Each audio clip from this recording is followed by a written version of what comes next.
നമസ്കാരം. സ്ത്രീകളെ നിരവധി രോഗങ്ങൾ അലട്ടുന്നുണ്ട്. നമുക്കറിയാം, മുമ്പെങ്ങുമില്ലാത്ത വിധത്തിൽ വിവിധ തരത്തിലുള്ള ക്യാൻസറുകൾ, തൈറോയ്ഡ് പ്രശ്നം, കരൾ രോഗം, ഗർഭപാത്രവുമായിട്ട് ബന്ധപ്പെട്ട പ്രശ്നം, അതുപോലെ തന്നെ തെറ്റുന്ന ആർത്തവക്രമം മുതലായവയൊക്കെ നമ്മുടെ നിരവധി സ്ത്രീകളെ അലട്ടുന്നുണ്ട്. അപ്പോൾ ഇതൊക്കെ എന്തുകൊണ്ട് സംഭവിക്കുന്നു എന്നുള്ളത് പൊതുവിൽ ആരും അത്ര കാര്യമായിട്ട് ചിന്തിക്കാറില്ല. എന്തെങ്കിലും പ്രശ്നമുണ്ടാക്കുമ്പോൾ ആ പ്രശ്നവുമായിട്ട് അതിൻ്റെ പരിഹാരം തേടി പോകുന്ന ഒരു രീതിയാണുള്ളത്. എന്നാൽ സ്ത്രീകൾ ചില കാര്യങ്ങൾ ശ്രദ്ധിച്ചാൽ അവർക്ക് ഇത്തരത്തിലുള്ള പല രോഗാവസ്ഥകളിൽ നിന്നും സ്വയം രക്ഷപ്പെടുത്തി നിർത്താൻ സാധിക്കും. സ്ത്രീകളുടെ ആരോഗ്യത്തെ കാര്യമായിട്ട് തന്നെ ഹനിക്കുന്ന, അവർ വളരെയധികം സുരക്ഷിതമെന്ന് കരുതി ഉപയോഗിക്കുന്ന 5 വസ്തുക്കളുണ്ട്. ഒന്നാമത്തേത് സാനിറ്ററി പാഡുകളുടെ ഉപയോഗമാണ്. സാനിറ്ററി നാപ്കിനുകൾ സുരക്ഷിതമാണെന്നാണ് സ്ത്രീകൾ കരുതുന്നത്. കാരണം അവരത് വാങ്ങി ഉപയോഗിക്കുന്നത് ടി-വികളിലും മറ്റും വരുന്ന പരസ്യം കണ്ടിട്ടാണ്. പരസ്യത്തിൽ അതേക്കുറിച്ച് പറയുന്ന കാര്യങ്ങളെല്ലാം ശരിയാണെന്ന് കരുതി ഇവർ ഉപയോഗിക്കുന്നു. എന്നാൽ സാനിറ്ററി പാഡുകളുടെ ഉപയോഗം മൂലം സ്ത്രീകൾക്കുണ്ടാകുന്ന രോഗാവസ്ഥകൾ നിരവധിയാണ്. ആർത്തവ ക്രമം തെറ്റുന്നത്, ഗർഭപാത്രവുമായിട്ട് ബന്ധപ്പെട്ടുള്ള പ്രശ്നങ്ങൾ, ബ്രസ്റ്റ് ക്യാൻസർ, സെർവിക്കൽ ക്യാൻസർ, അതുപോലെ തന്നെ വന്ധ്യത, ചില ഇൻഫെക്ഷനുകൾ തുടങ്ങി നിരവധി പ്രശ്നങ്ങൾ സാനിറ്ററി പാഡുകളുടെ ഉപയോഗം മൂലം സ്ത്രീകൾക്ക് ഉണ്ടാകുന്നുണ്ട്. എന്തുകൊണ്ടാണ് സാനിറ്ററി പാഡുകളുടെ ഉപയോഗം മൂലം ഈ പ്രശ്നങ്ങൾ ഉണ്ടാകുന്നത്? നമ്മുടെ ശരീരത്തിൽ നിന്നും പുറത്തേക്ക് പോകേണ്ട മാലിന്യങ്ങൾ പുറത്ത് പോയേ തീരും. അതിനെ തടഞ്ഞു നിർത്താൻ പാടില്ല. ശരീരം വേണ്ടാത്തത് എന്ന് സ്വയം തിരിച്ചറിയുന്ന കാര്യങ്ങൾ, അല്ലെങ്കിൽ ശരീരം വേണ്ടാത്തത് എന്ന് തീരുമാനിക്കുന്ന കാര്യങ്ങളെയാണ് പുറത്തേക്ക് കളയുന്നത്. നമുക്ക് ചിലപ്പോൾ വയറ്റിളക്കമുണ്ടാകും. നമ്മൾ കഴിച്ച ഒരു ഭക്ഷണം ശരീരത്തിന് വേണ്ടാത്തതാണ്, അത് പുറത്ത് കളയാൻ വേണ്ടിയാണ് വയറിളക്കമുണ്ടാകുന്നത്. നമ്മൾ ചിലപ്പോൾ ഛർദ്ദിക്കുന്നു. നമ്മൾ കഴിച്ച ഭക്ഷണത്തിൽ വിഷമുണ്ടാകാം, അല്ലെങ്കിൽ നമ്മുടെ ശരീരത്തിന് ചേരാത്ത ഭക്ഷണമാകാം. അത് പുറത്ത് കളയാനുള്ള ശരീരത്തിൻ്റെ സ്വാഭാവിക പ്രക്രിയയാണ് ഛർദ്ദിൽ. ചില ആൾക്കാർ ഇങ്ങനെ ഛർദ്ദിക്കുമ്പോൾ പോയിട്ട് അതൊരു രോഗമാണെന്ന് കരുതി ഛർദ്ദിൽ നിർത്താൻ ശ്രമിക്കാറുണ്ട്. അപ്പോൾ ഇത് സംഭവിക്കുന്നു, ഇവരുടെ ഉള്ളിൽ നിന്നും പുറത്തേക്ക് പോകേണ്ട വിഷം പുറത്തു പോകാതെ ഉള്ളിൽ തന്നെ കിടക്കുന്നു. ചിലപ്പോൾ അത് അയാൾക്ക് മരണകാരണമാകുന്നു, അല്ലെങ്കിൽ അത് പിന്നീട് മറ്റു ചില രോഗങ്ങളായിട്ട് മാറുന്നു. ഇതേപോലെ തന്നെയാണ് ആർത്തവ രക്തം തടഞ്ഞു നിർത്തിയാലും സംഭവിക്കുന്നത്. ആർത്തവ രക്തം പുറത്തേക്ക് പോകണം, പോയേ തീരൂ. അതുകൊണ്ട് സ്ത്രീകൾ സാനിറ്ററി പാഡുകൾ ധരിക്കുമ്പോൾ നിങ്ങൾ തിരിച്ചറിയണം, നിങ്ങൾ പുറത്തേക്ക് പോകേണ്ട മാലിന്യത്തെ തടഞ്ഞു നിർത്തി അത് ശരീരവുമായിട്ട് തന്നെ സമ്പർക്കത്തിൽ വരുമ്പോൾ ശരീരം അതിലെ പല സാധനങ്ങളും തിരിച്ച് ആഗിരണം ചെയ്യുന്നു. അതേപോലെ തന്നെ ഈ മാലിന്യം ശരീരവുമായിട്ട് സമ്പർക്കത്തിൽ വരുമ്പോൾ ശരീരത്തിൽ ഇൻഫെക്ഷൻ ഉണ്ടാകുന്നു. പലവിധ രോഗാവസ്ഥകളിലേക്ക് അത് മാറും. കുറേ കാലം കഴിയുമ്പോൾ നിങ്ങൾക്ക് തൈറോയിഡിൻ്റെ പ്രശ്നമുണ്ടാകുന്നു, ആർത്തവം ക്രമം തെറ്റുന്നു, ഗർഭപാത്രത്തിന് പ്രശ്നമുണ്ടാകുന്നു. ഇതൊക്കെ എങ്ങനെ വന്നു എന്ന് ചോദിച്ചു കഴിഞ്ഞാൽ അതിൻ്റെ ഉത്തരം ഇവിടെ കിടപ്പുണ്ട്. നിങ്ങൾ പുറത്തേക്ക് പോകേണ്ട മാലിന്യത്തെ പുറത്തേക്ക് പോകാൻ അനുവദിച്ചില്ല. അപ്പോൾ എന്താണ് പരിഹാരം? ഞങ്ങൾ ജോലിക്ക് പോകുന്നുണ്ട്, ജോലിക്ക് പോകുന്ന സ്ത്രീകളാണ് ഞങ്ങൾക്ക് ആർത്തവം വരുമ്പോൾ ഞങ്ങൾ പിന്നെ എന്ത് ചെയ്യും? തീർച്ചയായിട്ടും അത്തരം സാഹചര്യങ്ങളിൽ നമുക്ക് സാനിറ്ററി പാഡുകൾ ധരിക്കാതെ പറ്റില്ല. പക്ഷേ എൻ്റെ ഒരു അഭിപ്രായം അനുസരിച്ച് ജോലി ചെയ്യുന്ന സ്ത്രീകൾക്ക് ആർത്തവ സമയത്ത് അവർക്ക് ശമ്പളത്തോടു കൂടിയ അവധി സർക്കാർ നൽകണം, കുറഞ്ഞത് 2 ദിവസത്തേക്കെങ്കിലും. ആർത്തവം വരുന്ന സമയത്ത് സ്ത്രീകൾ യഥാർത്ഥത്തിൽ മറ്റ് യാതൊരു ജോലിക്കും പോകാൻ പാടില്ല. അവരവരുടെ ശരീരത്തിൻ്റെ കാര്യം മാത്രം ശ്രദ്ധിച്ച് ശരീരത്തിൻ്റെ ആ ശുദ്ധീകരണ പ്രക്രിയയ്ക്ക് പൂർണ്ണമായിട്ട് സഹകരിച്ച് ആ ശുദ്ധീകരണം നടക്കാനായിട്ട് ശ്രമിക്കുകയാണ് വേണ്ടത്. അല്ലാതെ ആ ശുദ്ധീകരണത്തെ തടസ്സപ്പെടുത്തി നിങ്ങൾ പാട് ധരിച്ച് ആ മാലിന്യവും പേര് നടക്കുമ്പോൾ നിങ്ങളിലേക്ക് നിരവധി രോഗങ്ങൾ അതിലൂടെ എത്തുകയാണ്. അപ്പോൾ നിങ്ങൾ ചെയ്യേണ്ടത്, നിങ്ങൾ ജോലിക്ക് പോകുന്നുണ്ടെങ്കിൽ ഒന്നുകിൽ നിങ്ങൾ ജോലി ചെയ്യുന്ന സ്ഥാപനത്തിൽ നിന്നും 2 ദിവസത്തെ ശമ്പളം പോയാലും കുഴപ്പമില്ല എന്ന് കരുതി നിങ്ങൾ അവധിയെടുക്കണം. ആരോഗ്യത്തേക്കാൾ വലുതല്ല പണവും ജോലിയും ഒന്നും തന്നെ. നമ്മൾ കാണുന്നുണ്ട് ഇന്നത്തെ കാലത്തെ ആൾക്കാർ പണമുണ്ടാക്കാൻ വേണ്ടി ഭാര്യയും ഭർത്താവും ജോലിക്ക് പോകുന്നു. ഇതുപോലെയുള്ള പല തെറ്റായിട്ടുള്ള പ്രാക്ടീസുകളും ചെയ്ത് സ്വന്തം ആരോഗ്യം നശിപ്പിച്ച് ഏതാണ്ട് മധ്യവയസ്സാകുമ്പോൾ പല രോഗങ്ങളുടെയും പിടിയിലായിട്ട് പിന്നീട് അത്രയും കാലം ഉണ്ടാക്കിയ പണം മുഴുവൻ കൊണ്ടുവന്ന് ഓരോ ആശുപത്രികൾ കൊടുക്കുകയാണ്. എന്നിട്ട് ആരോഗ്യം ശരിയാവുമോ? ഒരിക്കലും ശരിയാവുകയുമില്ല. അപ്പോൾ നമ്മൾ നമ്മുടെ ആരോഗ്യത്തിന് ഇമ്പോർട്ടൻസ് കൊടുത്തുകൊണ്ട് നിങ്ങൾക്ക് ആർത്തവം വരുമ്പോൾ നിങ്ങൾ അവധിയെടുത്ത് വീട്ടിലിരിക്കുക. ഇനി നിങ്ങൾക്ക് അവധി എടുക്കാൻ പറ്റാത്ത ഒരു സിറ്റുവേഷൻ ഉണ്ടെങ്കിൽ നിങ്ങൾ കുറഞ്ഞത് ഈ പറയുന്ന കാര്യങ്ങളെങ്കിലും ചെയ്യണം. ഒന്ന്, ഈ സാനിറ്ററി പാഡ് ഈ പുറത്തേക്ക് പോകുന്ന രക്തം തടഞ്ഞു നിർത്തുന്നതുകൊണ്ട് മാത്രമല്ല പ്രശ്നമുണ്ടാകുന്നത്. സാനിറ്ററി പാഡിൽ ഉപയോഗിക്കുന്ന പലതരം കെമിക്കലുകളുണ്ട്.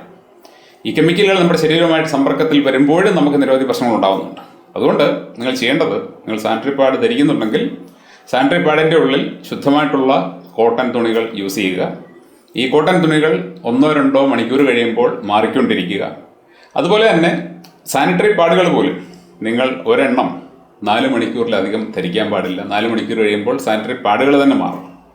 അത്തരത്തിൽ നിങ്ങൾ ജോലിക്ക് പോകുന്നുണ്ടെങ്കിൽ നിങ്ങൾ ഒരു പ്രാക്ടീസിലേക്ക് വന്നു കഴിഞ്ഞാൽ നിങ്ങളുടെ ശരീരത്തെ നിങ്ങൾക്ക് പരമാവധി ശുചിയായിട്ട് സൂക്ഷിക്കാൻ പറ്റും. നിങ്ങളുടെ ശരീരം ശുദ്ധിയോടെ ഇരുന്നെങ്കിൽ മാത്രമേ രോഗങ്ങളിൽ നിന്നും അകന്നു നിൽക്കുകയുള്ളൂ. മാലിന്യം കെട്ടിവെച്ചുകൊണ്ട് നടന്നു കഴിഞ്ഞാൽ നിങ്ങൾക്ക് ചിന്തിച്ചാൽ മനസ്സിലാക്കും അതെന്തെല്ലാം പ്രശ്നങ്ങൾ ഉണ്ടാക്കുമെന്നുള്ളത്.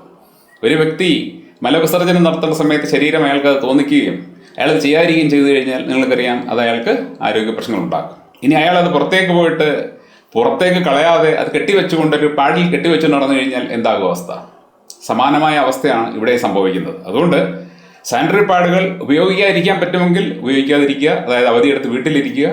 അഥവാ ഉപയോഗിക്കുന്നുണ്ടെങ്കിൽ ഈ പറഞ്ഞതുപോലെ നിങ്ങൾ അതിൻ്റെ ഉള്ളിൽ അത് നേരിട്ട് ശരീരവുമായിട്ട് സമ്പർക്കത്തിൽ വരാതിരിക്കത്തക്കവണ്ണം കോട്ടൺ തുണികൾ ഉപയോഗിക്കുകയും ആ തുണികൾ ഇടയ്ക്കിടെ മാറുകയും പറ്റിയാൽ ഒരു ദിവസം 2-3 സാനിറ്ററി പാഡുകൾ ഉപയോഗിക്കുന്ന ഒരു രീതിയിലേക്ക് പോവുകയും ചെയ്യുക. രണ്ടാമത് സ്ത്രീകളുടെ ആരോഗ്യത്തെ നശിപ്പിക്കുന്ന ഒരു വസ്തുവാണ് ലിപ്സ്റ്റിക്ക്. ചുണ്ടുകളുടെ സൗന്ദര്യം വർദ്ധിപ്പിക്കാൻ വേണ്ടിയാണ് സ്ത്രീകൾ ഉപയോഗിക്കുന്നത്. വ്യക്തിപരമായിട്ട് ഞാൻ എൻ്റെ ഒരു അഭിപ്രായം പറഞ്ഞാൽ ഇന്നേ വരെ ഒരു സ്ത്രീ ലിപ്സ്റ്റിക്ക് ധരിച്ച് സുന്ദരിയായിട്ട് എനിക്ക് തോന്നിയിട്ടില്ല. അതൊരു കൃത്രിമ നിറമായിട്ട് തന്നെ എനിക്ക് തോന്നിയിട്ടുള്ളൂ. ഇന്നേ വരെ എനിക്ക് ഒരു സ്ത്രീ പോലും അത് ധരിച്ച് അവരുടെ ഭംഗി കൂടിയതായിട്ട് തോന്നിയിട്ടില്ല. പിന്നെ ഈ ലിപ്സ്റ്റിക് എന്ന് പറയുന്നത് കെമിക്കലുകൾ അടങ്ങിയതും അതുപോലെ തന്നെ ചില ഹെവി മെറ്റൽസ് ഒക്കെ അടങ്ങിയ ഒരു വസ്തുവാണ്. ഇത് നിങ്ങൾ ചുണ്ടിൽ പുരട്ടുമ്പോൾ നിങ്ങളൊരു കാര്യം മനസ്സിലാക്കണം. നിങ്ങളുടെ ചുണ്ടുകൾക്ക് സ്വാഭാവികമായിട്ടുള്ള അത്യാവശ്യം നിറവും അത്യാവശ്യം മൃദുത്വവും ഒക്കെ ഉണ്ടെങ്കിൽ ഇതിൻ്റെ ഏറെ നാളായിട്ടുള്ള ഉപയോഗം മൂലം അതെല്ലാം നഷ്ടപ്പെടും. നിങ്ങളുടെ ചുണ്ടുകൾക്ക് വരൾച്ച ഉണ്ടാവുകയും അതിൻ്റെ തനതായിട്ടുള്ള നിറം നഷ്ടപ്പെടുകയും ഒക്കെ ചെയ്യുന്ന ഒരു തലത്തിലേക്ക് പോകും. അതായത് വെളുക്കാൻ തേച്ചത് പാണ്ടാകുന്ന ഒരു സാഹചര്യം ഉണ്ടാകും. അതുകൂടാതെ ഇതിലടങ്ങിയിരിക്കുന്ന ലെഡ്, നിക്കൽ, കോപ്പർ മുതലായ ലോഹങ്ങൾ നിങ്ങൾ ഭക്ഷണം കഴിക്കുമ്പോഴോ വെള്ളം കുടിക്കുമ്പോഴോ ഒക്കെ ഉള്ളിലേക്ക് പോയി കഴിഞ്ഞാൽ അതുമൂലം നിങ്ങൾക്ക് മറ്റ് ആരോഗ്യ പ്രശ്നങ്ങളുണ്ടാകും. അതുകൊണ്ട് ലിപ്സ്റ്റിക്ക് എന്ന് പറയുന്നത് നിങ്ങൾ പരമാവധി ഉപയോഗിക്കാതിരിക്കുക. ഇനി ചുണ്ടുകൾക്ക് നിറം കൊടുക്കണം എന്ന് തോന്നുന്നുണ്ടെങ്കിൽ നിങ്ങൾക്ക് ഏതെങ്കിലും തരത്തിലുള്ള വെളിച്ചെണ്ണ പോലെയുള്ള എണ്ണ അല്പസ്വല്പമായിട്ട് ഉപയോഗിക്കാം. അതല്ല എന്നുണ്ടെങ്കിൽ ബീറ്റ്റൂട്ട് നല്ലൊരു ഓപ്ഷനാണ്. ബീറ്റ്റൂട്ട് നമ്മൾ യൂസ് ചെയ്ത് കഴിഞ്ഞാൽ അതിൻ്റെ നിറം ലിപ്സ്റ്റിക്കിൻ്റെ നിറം പോലെ രാവിലെ മുതൽ വൈകുന്നേരം വരെ നിൽക്കുകയൊന്നുമില്ല. എങ്കിലും നിങ്ങൾ ഒരു കഷ്ണം ബീറ്റ്റൂട്ട് കയ്യിൽ വെച്ച് കഴിഞ്ഞാൽ നിറം പോകുന്നതനുസരിച്ച് അല്പാൽപമായിട്ട് പുരട്ടി കൊടുക്കാം. ബീറ്റ്റൂട്ട് ഒരു ഭക്ഷ്യവസ്തു ആയതുകൊണ്ട് അതിൻ്റെ അംശം ഉള്ളിലേക്ക് പോയാലും കുഴപ്പമൊന്നും ഉണ്ടാകത്തുമില്ല. എന്തു തന്നെയായാലും ശരി, ലിപ്സ്റ്റിക്ക് പരമാവധി ഉപയോഗിക്കാതിരിക്കുക. ഏതെങ്കിലും എമർജൻസി കേസിൽ മാത്രം നിങ്ങൾക്ക് നിർബന്ധമെന്ന് തോന്നുമെങ്കിൽ മാത്രം വളരെ മൈൽഡായിട്ടുള്ള ലിപ്സ്റ്റിക്ക് യൂസ് ചെയ്യുക. മൂന്നാമതായിട്ട് സ്ത്രീകളുടെ ആരോഗ്യത്തെ നശിപ്പിക്കുന്നത് ഗർഭനിരോധന വസ്തുക്കളാണ്. കുട്ടികൾ ഉടനെ വേണ്ട എന്ന് തീരുമാനിച്ചുകൊണ്ട് ചില സ്ത്രീകൾ ചില ഗർഭനിരോധന ഗുളികകൾ വാങ്ങി ഉപയോഗിക്കാറുണ്ട്. ഈ ഗുളികകൾക്ക് വളരെ വലിയ പാർശ്വഫലങ്ങളുണ്ട്. ഇതുണ്ടാക്കുന്ന പാർശ്വഫലങ്ങളിൽ നിരവധി ക്യാൻസറുകളുണ്ട്. ബ്രസ്റ്റ് ക്യാൻസറുണ്ട്, ഓവറി ക്യാൻസറുണ്ട്, സെർവിക്കൽ ക്യാൻസറുണ്ട്. അതുകൂടാതെ നിങ്ങളുടെ മാസമുറയുടെ താളം തെറ്റാൻ ഇത് കാരണമാകുന്നുണ്ട്. വന്ധ്യതയ്ക്ക് കാരണമാകുന്നുണ്ട്. അതായത് പല ആൾക്കാരും ഇത്തരത്തിലുള്ള ഗുളികകൾ വാങ്ങി ഉപയോഗിച്ചിട്ട് പിന്നീട് കുട്ടികൾ വേണം എന്ന് തീരുമാനിച്ചുകൊണ്ട് ബന്ധപ്പെടുമ്പോൾ കുട്ടികളുണ്ടാകില്ല. അവർക്ക് ഈ ഗുളികകളുടെ ഉപയോഗം മൂലം വന്ധ്യത പിടിപെടുന്നതാണ്. അതുകൊണ്ട് ഗുളികകൾ ഒരു കാരണവശാലും ശരി ഗർഭനിരോധന മാർഗമായിട്ട് തിരഞ്ഞെടുക്കരുത്. നിങ്ങൾക്ക് നിരവധി രോഗങ്ങൾ ഇവ സമ്മാനിക്കും. താൽക്കാലികമായിട്ട് നിങ്ങൾക്ക് കുട്ടികൾ ഉണ്ടാകാതിരിക്കുമെങ്കിലും അതിലേറെ രോഗാവസ്ഥകളാണ് നിങ്ങൾക്ക് ഇതുണ്ടാക്കുന്നത്. ഗർഭനിരോധന ഉറകളും സ്ത്രീകൾക്ക് പ്രശ്നമുണ്ടാക്കുന്നുണ്ട്. പുരുഷന്മാർ ഉപയോഗിക്കുന്ന ഉറകളിൽ ചേർത്തിരിക്കുന്ന ചില കെമിക്കലുകൾ, ലൂബ്രിക്കൻറ്റുകൾ, ഇതൊക്കെ സ്ത്രീകൾക്ക് ആരോഗ്യ പ്രശ്നം ഉണ്ടാക്കുന്നവയാണ്. അപ്പോൾ എങ്ങനെ നമ്മൾ ഗർഭനിരോധനം സാധിച്ചെടുക്കും എന്ന് ചോദിച്ചാൽ സ്വാഭാവികമായിട്ട് മാത്രമേ അത് ചെയ്യാവൂ. ഒരു സ്ത്രീയും പുരുഷനും വിചാരിച്ചു കഴിഞ്ഞാൽ നിങ്ങൾക്ക് സ്വാഭാവികമായിട്ട് തന്നെ ഇവിടെ ഒന്നും സഹായമില്ലാതെ ഗർഭനിരോധനം സാധ്യമാണ്. അപ്പോൾ ആ രീതിയിൽ മാത്രമേ ചെയ്യാവൂ. ഇല്ല എന്നുണ്ടെങ്കിൽ സ്ത്രീകൾക്കാണ് ഇതുമൂലം ഏറ്റവും കൂടുതൽ ആരോഗ്യ പ്രശ്നം ഉണ്ടാകുന്നത്. പുരുഷന്മാർക്കല്ല, സ്ത്രീകൾക്കാണ്. അതുകൊണ്ട് സ്ത്രീകൾ ഇക്കാര്യത്തിൽ ജാഗ്രത പാലിക്കണം. നാലാമതായിട്ട് സ്ത്രീകളുടെ ആരോഗ്യത്തെ കാര്യമായിട്ട് ഹനിക്കുന്ന മിക്ക സ്ത്രീകളും സ്ഥിരമായിട്ട് ഉപയോഗിക്കുന്ന ഒരു സാധനമുണ്ട്. വേദനാസംഹാരികൾ, പാരസെറ്റമോൾ, ഡോളോ മുതലായ ഗുളികകൾ. ഒരു പനി വന്നാലോ തലവേദന വന്നാലോ സ്ത്രീകൾ ഒരു മടിയുമില്ലാതെ ഈ ഗുളിക എടുത്ത് ഉപയോഗിക്കും. ഈ ഗുളിക അത്യന്തം അപകടകാരിയായ ഒരു ഗുളികയാണ്. അതായത് നമ്മുടെ ശരീരത്തിൽ തോന്നുന്ന വേദനകളെ ഇല്ലാതാക്കുന്ന ഏത് ഗുളികയായാലും, അത് ഏത് പേരിൽ അറിയപ്പെട്ടാലും, പാരസെറ്റമോൾ ആയാലും പനഡോൾ ആയാലും ഡോളോ ആയാലും ഏത് തന്നെ ആയാലും, ഇവയെല്ലാം തന്നെ നമ്മുടെ ശരീരത്തിൻ്റെ ആരോഗ്യത്തെ നശിപ്പിക്കുന്ന ഗുളികകളാണ്. കരൾ രോഗം വരെ വരാൻ സാധ്യതയുള്ള ഗുളികകളാണ് ഇവ. ഇവിടെ പാർശ്വഫലങ്ങളെക്കുറിച്ച് അറിയാൻ വയ്യാതെയാണ് ഒരു പനി വരുമ്പോഴോ തലവേദന വരുമ്പോഴോ പല സ്ത്രീകളും ഇത് വാങ്ങി ഉപയോഗിക്കുന്നത്. ഇവർ മാത്രമല്ല, ഇങ്ങനെയുള്ള സ്ത്രീകൾ ഇവരുടെ കുട്ടികൾക്കും ഇത് വാങ്ങി കൊടുക്കാറുണ്ട്. കുട്ടികളുടെ ആരോഗ്യം ഇവരെ ഇങ്ങനെ അപകടത്തിലാക്കുകയാണ്. പനിയോ തലവേദന വന്നു കഴിഞ്ഞാൽ നമ്മൾ വിശ്രമിക്കുക. വിശ്രമിച്ചാൽ മാറുന്ന പ്രശ്നങ്ങൾ മാത്രമാണ് ഇവ.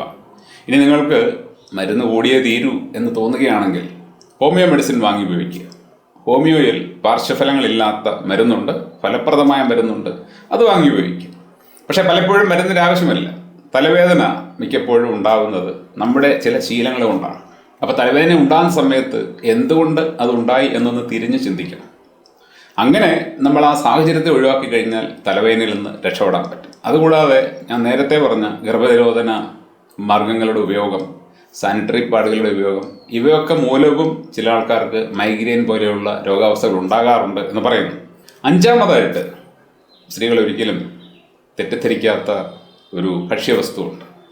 ശീതളപാനീയങ്ങൾ, കോളകൾ പോലെയുള്ളവ, 7up, പെപ്സി, കെമ്പാക്കോള, കൊക്കക്കോള, ഇത്തരത്തിൽ മാർക്കറ്റിൽ കിട്ടുന്ന വൻകിട കമ്പനികളുടെ ശീതളപാനീയങ്ങൾ പല സ്ത്രീകളും മുൻപിൻ ആലോചിക്കാതെ വാങ്ങി ഉപയോഗിക്കാറുണ്ട്.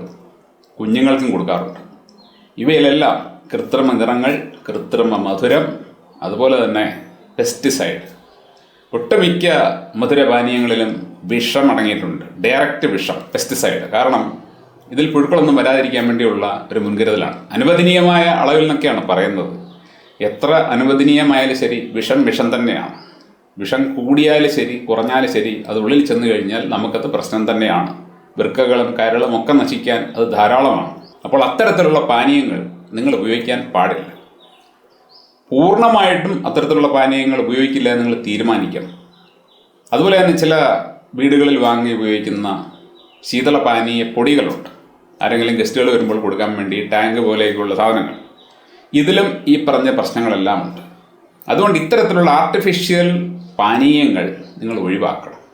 പകരം കരിക്ക് വാങ്ങി കുടിക്കുക, മോരും വെള്ളം കുടിക്കുക, നാരങ്ങാനീര്, ഒന്നാന്തരം പാനീയമാണ്. നാരങ്ങയ്ക്കകത്ത് നിങ്ങൾക്ക് പഞ്ചസാരയോ ഉപ്പോ ഒക്കെ ചേർത്ത് വെള്ളം ഉണ്ടാക്കി കുടിക്കാം, ഒരു കുഴപ്പവുമില്ല. അതുപോലെ തന്നെ നിങ്ങൾക്ക് ജ്യൂസ് വീട്ടിൽ ഉണ്ടാക്കി കുടിക്കാം. നിങ്ങൾ ഫ്രൂട്ട്സ് വാങ്ങി വീട്ടിൽ ഉണ്ടാക്കി ജ്യൂസ് കുടിക്കണം.